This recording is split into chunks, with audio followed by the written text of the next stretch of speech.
Okay. Good morning, everyone. This is Holly Vega with Military Home Base. And today I'm going live with someone who carries many titles, is an extremely special person, and she's actually doing our live. We're going on the go with her Friday. She is in the car because she has been doing some special things where she's at. And what title do you want me to go by? Ingrid is my friend. That's what I go through. So we talked about it. She has many, many titles. So which one are we going to go with? We're doing Dr. Ingrid? That's fine. Okay, so I'm going to introduce you to Dr. Ingrid. And we have had some great movements this year, some special things that this wonderful person, along with a lot of teamwork, she's going to say that she's never about herself, but I'm here to kudos her and say I'm so proud of you, the movements you're making, and you're a powerhouse, and you're amazing, and you do so many wonderful things. But I'm going to hand it over because Ingrid's going to teach Holly and military home-based viewers what she's been working on and how we can help. So, Mike's yours, Ingrid. Ooh, okay.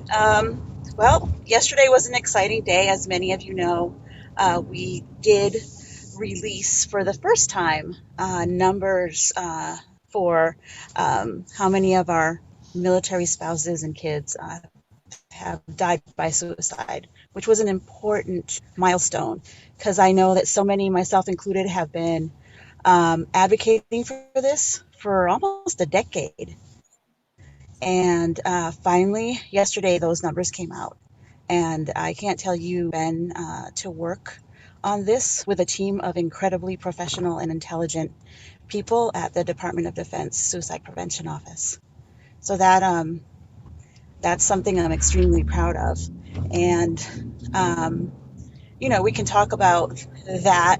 Some of the other things I work on, yesterday I was filming with USAA Foundation, and in an effort to reach our Latino community, I did a PSA with them, and it was in Spanish about, the pitfalls of financial difficulties and, giving them tips on how to live a better financial life. I also did a video on the connections between financial and emotional wellness, that to include suicide, because I've been working on suicide and in the military community for over a decade, and in my professional career for about 18 years, on and off with other mental health concerns.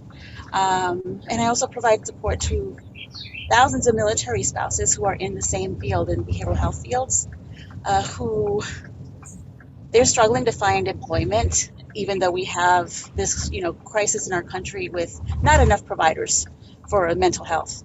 And so that is something I'm also truly passionate about, something that I really feel is important. And so I don't know if you have questions about, I'm just at the airport. I'm going to hang outside and talk to you guys. Do you have any questions about those numbers? Pop in here, pop in there, but we really want to. We tried to get this live done in DC. That was amazing time. So many people, 900 people at the Military Influence Conference trying to sit down and do this live did not work. But so Ingrid is at the airport and she's getting out of the car. That's amazing shit. Yes. This is truly military. This is how important this is to me to talk about. I'm doing it on the run. Exactly. We know how to get things done and still accomplish our mission and get where we need to be. And so absolutely, it's proving it live that we are able to do. We're able to multitask. That is one of our number one. Should always be on your criteria. We are multitaskers. Absolutely. So I'm going to find a bench over here, outside the airport, and chat with you. So I want to say that with the whole USA Foundation, thank you for doing that, because speaking another language is not easy. You represent our multicultural that we have, and you're able to, so bilingual, you're able to help bring information and resources because you are able to speak another language, and you brought something to attention that's not there, it's not being addressed. Right. And we talked about this. So you're going to go back to me and tell them also that Japanese culture that is not touched either. So we need to get some commercials out for that. And Ingrid said she's going to work on that one next, because that is something else. That's our next. Yeah, I think I'll go learn Japanese overnight. Well, I think you can do anything with a powerhouse. But back to the survey. Survey went out, correct? No, this was not a survey. Actually, what we do at DISPO is suicide surveillance. Okay. So we get numbers from the Armed Forces Medical Examiner's Office, AFMES. We get numbers from the CDC because obviously as spouses, we're civilians. And so the DOD does not track us. Some of us are tracked in DEERS, but what I want people to understand is that in order to track military spouse suicide, the service member, the spouse, has to go to DEERS and report the suicide. And can you imagine, it's not the first top of mind for someone who has just lost their spouse to suicide to go and report it. And so our numbers are underreported because as civilians, we're not tracked the way our service members are. So it's easier to track service member suicide than it is spouse suicides. But we're trying to refine the process so that we can better track. And what we did was connect with the CDC, but the CDC doesn't directly track who's a dependent, or I hate that word, who's a military family member. They don't have a way to track that. So we had to work with big data, lots of numbers through the CDC, matching through the DEERS to come up with these numbers. And we realized that it's underreported, but it's a great start. It's a baseline. It's a way to get our leaders in Congress to recognize that this is an issue and that we do need support in terms of policy, in terms of programs, so that we can, really prevent suicide amongst all of our military service members and our family members too. So this was a big deal. We worked really hard on this. Yes.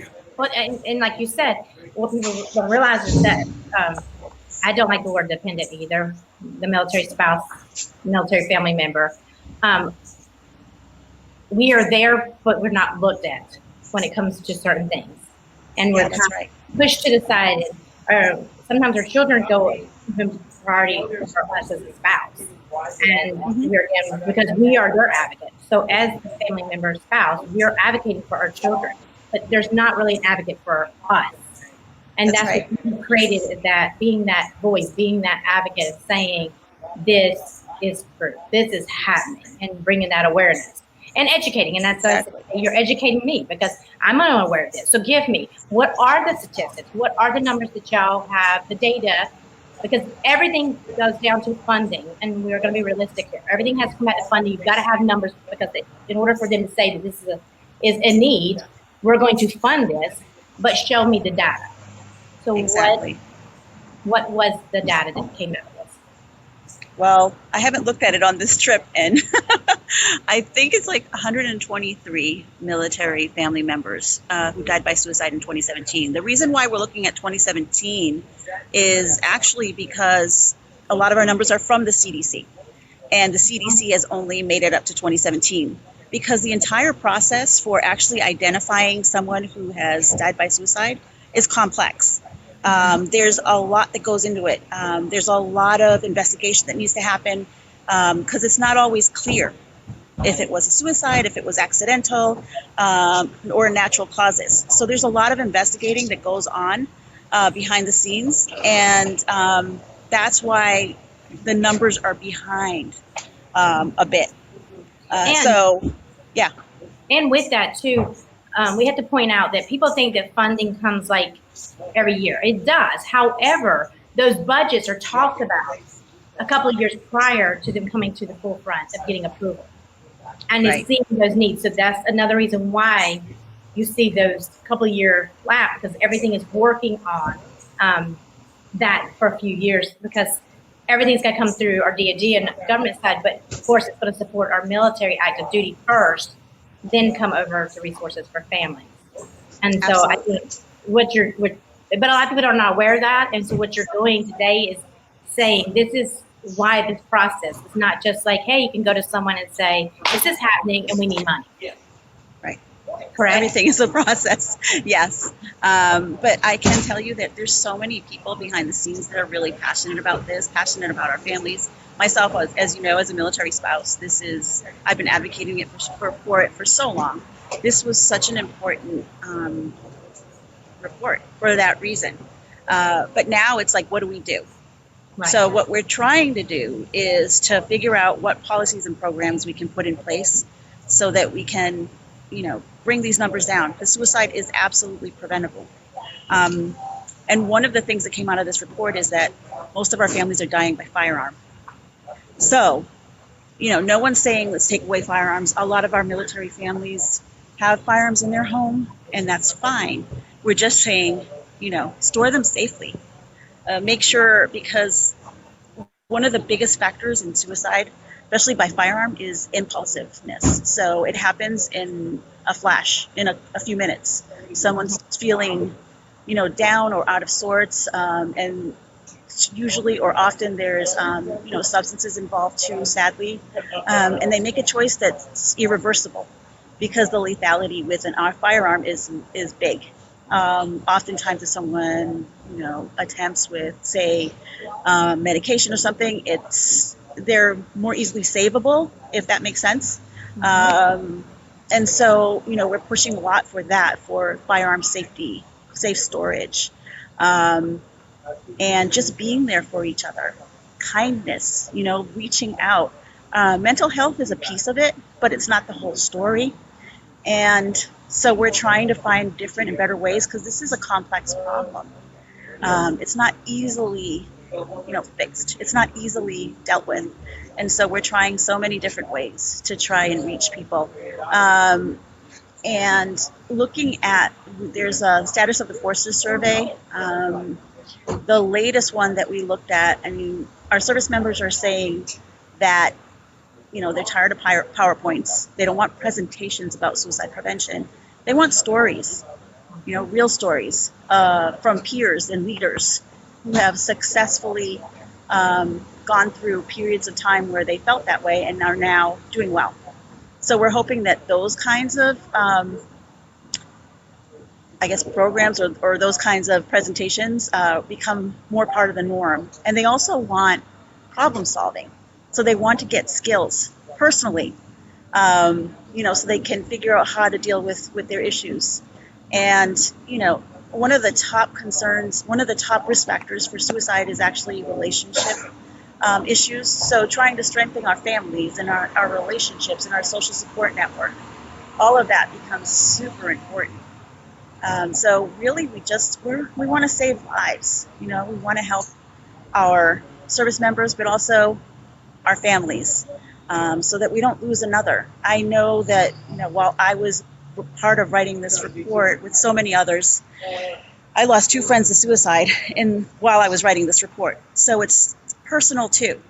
So when I talk to you, I am not at all representing the DOD. This is my own personal thoughts on this and my own experience. And I can tell you that, saving lives, being there for other people, that's key. It's just sad that we have to do this. It's really hard. Yeah. It is. And when I listen to this, it goes back to no one wants to be talked at. No, that's what a PowerPoint does. You're talking at someone and you're going militant style. You do not want that. You want someone to talk with you, to be with you, to be relatable, to not be judged. And it is given everywhere. When you share your why and your story, you save a life. And it might not be actually in that moment, that building, that where you are conveying your story, but that story might be given at a different time somewhere else. And that's that effect that you have, the ripple effect, where you're talking in a different setting and you're sharing the story that you heard, that continues to save lives. But when we do not share and we feel that we're getting judged or you're pushed back, and you're talking, basically, I say in a room by yourself, then you feel that loneliness. And what you have created and what you are pushing that movement is, let's talk about it. It's okay to say, I'm not alone. This is what I'm going through. This is how it affected me or affected my family. And these are resources that I wish that we would have known before, but we know them now, and that's okay. Hmm. And to give them. And I just think that you're doing such a remarkable job and your team. Please share with me. I know you're going to be traveling, so as soon as you can, send me some links because those links we are able to push I will. forward and add. And Hmm. is there anything else that you want to share with me? Anything else you feel that the viewers and the community, because we will be pushing this live today. Anything else? Is it freezing up on us? Yep, it'll be okay. There we go. We're going to wrap it up. So anything Yeah, yeah. I had my researcher hat on when I was talking, and as a psychologist, and as a spouse too, um, if you see a change of behavior in someone in your circle, even if they're just an acquaintance, they used to go out with you a lot, now they don't go out as much. They seem to be either gaining weight or losing weight, just kind of quickly. They seem, sad or withdrawn. And more importantly, they're actually saying that they feel like they're tired of life. It doesn't have to be, I want to die, but sometimes they say that, and people think, oh no, they're just saying that. This is a cry for help. Reach out, encourage them to get help. Just a simple note every day, just saying, hey, I'm here. If you want to talk, I'm here. I know, and another thing is, even though I'm a psychologist, we go through our own stuff too. And when I was going through a really tough time, I had a friend who every day she'd just say, you don't have to talk. I'm here if you want to talk. And it meant so much. It's all about connection. Isolation is just, loneliness and feeling disconnected is such a huge risk factor for so many, not just suicide, but so many mental health concerns. So, just be there for each other. Just reach out and, pay attention. Pay attention to the people in your circle, the people around you. Something that I do, and I know that you know, because I send it to you too. I go through and I pick little, like, okay, it's Wednesday, so I find Wednesday pictures. Happy Wednesday. What are we gonna do Yes. today? I love you, and then I post them, and I go Yep. through so many of my friends, and it's not the same. I do not do it. I just rotate who I'm doing it to, and I've been told many times, "Wow, It like means happy everything. birthday, I'm having It that does. issue." And I've You're making a always done it. difference. Yeah. And so You're making a difference. those little things, but then I've gotten PMs through that saying like, today was such a challenging day. It's a hard day. Yep. And then you can go and talk to them. So the little simple things of saying, like you said with the text message, that is something I do. I send little, it's great with the phone. You can Google anything nowadays and Yes, send and little whispers of love, because it's sometimes hard to do those handwritten notes and cards, is. or you're busy and you're shuttling your kids 50 million places, and then you're sitting there and you're feeling, like, hey, someone's weighing on me, and I want to send a little lovey-gram to somebody else. And it's easy to sit at a ball field and be like, 10 people. Boop, boop, Yes. boop, boop, boop. Right. I love And you love did this for me. You did this for me, and it meant so much. It's just such a small gesture, but it means so much. Because, yeah. And, one last thing, stigma. It's still very real. People are still really afraid for many different reasons, either career impact or, they just don't want to, burden people. There's a lot of reasons why people won't talk about what they're going through. So I want to encourage everyone who watches this to reach out. Reach out to me. I may not even know you, but I will be there. So reach out to someone, talk to them, let them know, what you need. There is someone in your life who's going to just drop everything and help. There's always someone out there who will listen, who will help you. So I encourage you to take that risk, because it feels risky, but it can make such a huge difference just to reach out and ask for help. Yeah, and I think that's a hard thing. And one thing I want to catch up before we end this, because I know you got to catch your flight, is that don't look at the strong person thinking that they never have an issue. Oh God, no. And I No, think not at all. stigma.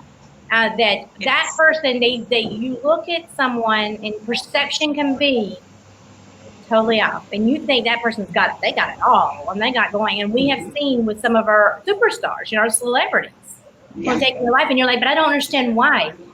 You never know what's going on when the cameras roll off. As I that's say, right. and you're not. And then Facebook and social media, it can be a powerful and a great thing. At the same time, sometimes you view, because there's the perception, there's a whole backside. So, Oh, absolutely.